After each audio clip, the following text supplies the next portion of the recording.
Jeremy Kyle is the mastermind behind a cultural staple of British daytime TV. His show was basically the Jerry Springer Show, if it was made in a Greggs bakery. It's the show you watch when you've put your head on the radiator and pulled a sickie, and if you're too ill to go to school, you're too ill to play Xbox. So you have to settle for watching low-income families argue on national television. There isn't much for me to do because I've been to prison, and I can't be bothered to write a CV, it's boring. Because I love the cocaine more of my kids at the moment. And that's the bottom line, Jeremy. This is the rise and fall of Jeremy Kyle. Jeremy started out as a life insurance salesman before beginning his career in radio. He hosted a show on Capital FM in 2004 called Capital Confessions, where people could call in from 10 PM to 1 AM for relationship advice. He would translate this concept to TV in July 2005 when the first episode of The Jeremy Kyle Show aired. The show dealt with issues within families and relationships, with Jeremy mediating between both parties that the majority of the time featured people of low-income families and what seemed to be mental health challenges. According to New Statesman, it curated a morbidly chaotic picture of the British underclass for those watching at home to scoff and sneer at, with the veneer of helping them. A major selling point of the show was the twists and turns of the confrontation, along with pitting relatives and friends against each other, using the dreaded lie detector tests and DNA samples. The show was fiercely criticised from its inception, and although the Jerry Springer Show had been on the air in the US more than a decade at this point, the UK had never seen anything like this before. Frequently, when friends or relatives of the show's guests entered the stage having heard backstage what had been said, strong language and fights would break out. Although the scraps weren't shown, the camera cut to a view of the audience and Jezza until his security team had restored order. For a viewer, the ideal outcome of the show would be fights, as it was almost impossible to take your eyes off the escalating tension. The show's often wildly random or offbeat topic cards mixed with obscure personalities made it a field day for the meme industry. I'll give you a few examples for context, because it's definitely not hilarious to laugh at people in unfortunate circumstances. You're the neighbourhood cat burglar.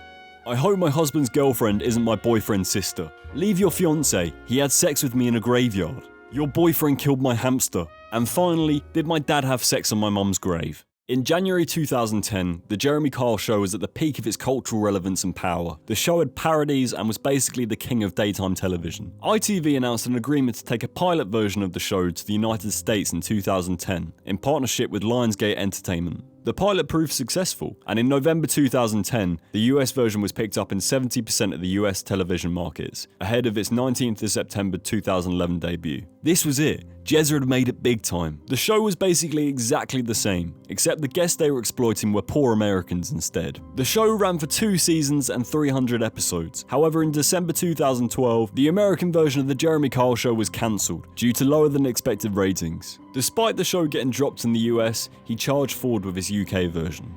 The show was notoriously known for receiving backlash. The programme had directly led to 2 court cases relating to assault and leading to convictions. On the 24th of September 2007, a Manchester district judge, Alan Berg, sentenced a man who headbutted his love rival while appearing on the show. Judge Berg said that the show's producers were partially to blame for the attack, that the purpose of this show is to effect a morbid and depressing display of dysfunctional people whose lives are in turmoil, and that it was a plain disgrace which goes under the guise of entertainment. It should be no surprise to anyone that these people, some of whom have limited intellects, become aggressive with each other. This type of incident is exactly what the producers want. These self-righteous individuals should be in the dock with you. Producers insisted that guests had enough support before and after they were on the show. They stated that backstage and after-show support and counselling was offered, guided by Graham Stainer, Kyle's in-show psychotherapist and director of aftercare. Jeremy has stated that they have one of the best aftercare services there's ever been on TV, and that in 1 year alone they put roughly 300 people into intoxication and rehab centres.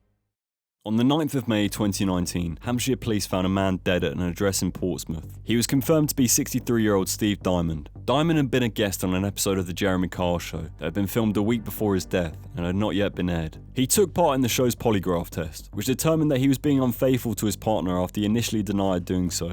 During the episode, Kyle had accused Diamond of being a serial liar and made other disparaging comments and allegations about Diamond. On the 14th of May 2019, ITV released a statement regarding the programme, detailing the duty of care processes on The Jeremy Kyle Show. Everyone at ITV and The Jeremy Kyle Show is shocked and saddened at the news of the death of a participant a week after the recording of the episode which they featured in, and our thoughts are with their family and friends. We will not screen the episode in which they featured. Given the seriousness of this event, ITV has also decided to suspend both filming and broadcasting of The Jeremy Kyle Show with immediate effect, in order to give it time to conduct a review of this episode of the show and we cannot comment further until this review is completed.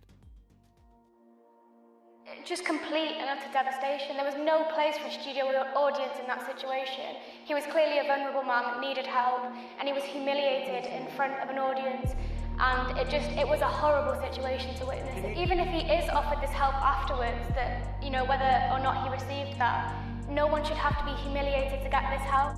As a result of this incident, several individuals called for the show to be permanently taken off the air, including former ITV Executive Chairman Michael Grade. The media regulator Ofcom stated that they were discussing this programme with ITV as a priority to understand what took place. On the 15th of May 2019, a day after their first statement, ITV's Chief Executive Carolyn McCall announced that the programme was cancelled after more than 3,000 episodes, stating, "Given the gravity of recent events, we have decided to end production of The Jeremy Kyle Show. The Jeremy Kyle Show has a loyal audience and has been made by a dedicated production team for more than 14 years. But now is the right time for the show to end. Everyone at ITV's thoughts and sympathies are with the family and friends of Steve Diamond." Following the cancellation, all of the online channels for the show have been removed, along with all of their content, including its YouTube, Facebook, Twitter and Instagram accounts, along with its official website, effectively eliminating any traces of the show online.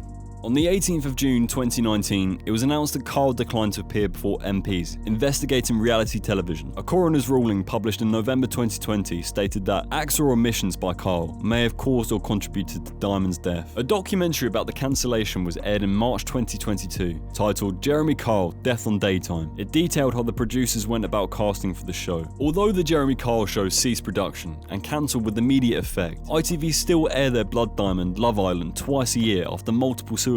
And I'm not saying that Love Island should be cancelled, because some people wouldn't have a personality trait without it, but it really does question where these huge corporations draw their lines of morality. I think initially, I think I suffered from real shock. My whole life for 14, 15 years was to the day, to the time, and suddenly that's all gone, right? You think about the people that are associated with the show, or the people that worked on the show, you have that, you think, my God, what are they doing? They've got mortgages to pay, whatever, that plays on your conscience. And suddenly you're in this place where you think, God, I was just doing my job, I was working hard, I did what everybody said, and okay, the world finishes, 15 years is a good run. I think it was the suddenness of it that caused me to sort of... Jeremy Kyle is a dedicated and talented media mogul. To produce any show and keep it on the air for 14 years is a ridiculous achievement. He claimed that his older brother Nick had experienced drug addiction, so maybe the catalyst was there from an early age to help people. A characteristic that bled into his TV and radio career. However, was he willing to cross a line to get reactions or higher ratings? Absolutely. But what capitalist media entity isn't? Either way, there was no way this show would have survived in the uber progressive state we're in right now, regardless of incidents of the past. However, it did make for incredible memes, so there's that. Thank you so much for watching this video. Make sure you like, subscribe to the channel, turn on the notifications, and comment below what you want to see next.